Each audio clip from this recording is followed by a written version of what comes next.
In the heart of Mexico's desert under moonlit skies, a tiny army of wings takes flight. Thousands of pregnant bats soar northward, chasing nectar, carrying life, and unknowingly preserving one of Mexico's most famous legacies, tequila. Their journey is long, their hunger relentless, and their survival now intertwined with the fate of the agave plant, the very source of the world's beloved spirit. But both bats and agaves are in danger, caught in a fragile dance of decline.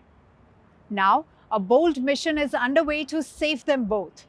Because if the bats disappear, the tequila might too. Here's a report. In the blazing heat of Mexico's Chihuahuan desert, the landscape looks lifeless. Rocks, dust, silence. But as night falls, the desert awakens. From cracks and caves in the cliffs, a cloud of wings rises. Thousands of bats, tiny and determined. Most are females, many pregnant, flying north from southern Mexico across 1,000 miles of desert. Each night, they feed on nectar, flapping from flower to flower and spreading pollen as they go. Among their favorite stops, the agave plant.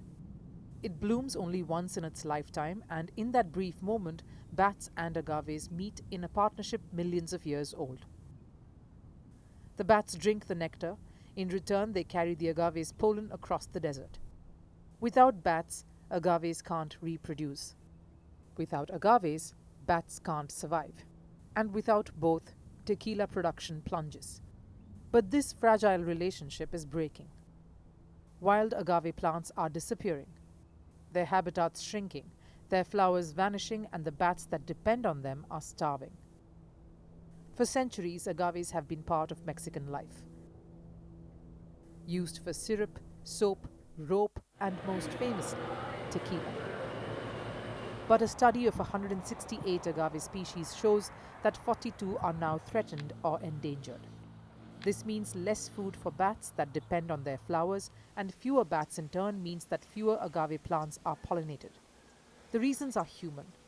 Agaves are harvested too early, cut before they flower to make tequila. When their stalks are removed, the plants channel energy into their hearts or piñas, making bigger yields and more profit. But no flowers mean no seeds, no pollen, and no future generations. Instead, agaves are cloned, faster but dangerous. Without genetic diversity, they grow weaker and more vulnerable to drought, pests, and disease. For bats, the loss is catastrophic. Greater long-nosed bat populations have dropped by half in 2 decades. The Mexican long-tongued bat is now near threatened. Only one species, the lesser long-nosed bat, has made a comeback. From about 1,000 individuals in 1988 to over 200,000 today. That's why in central Mexico, a quiet revolution is underway. To break the cycle, conservationists are working with locals to plant thousands of agave plants, helping feed the bats and protect the future of Mexico's tequila production. They have planted over 180,000 agaves, with another 150,000 growing in nurseries across North America. They're restoring plants along bat migration routes, forming nectar corridors, pit stops where bats can feed and pollinate as they journey north. But recovery takes time. Agaves need years, sometimes decades, to bloom. Through education and sustainable farming, locals are learning to let some agaves flower naturally to protect both bats and tequila. Because saving the bats means saving tequila. And saving tequila means saving a desert.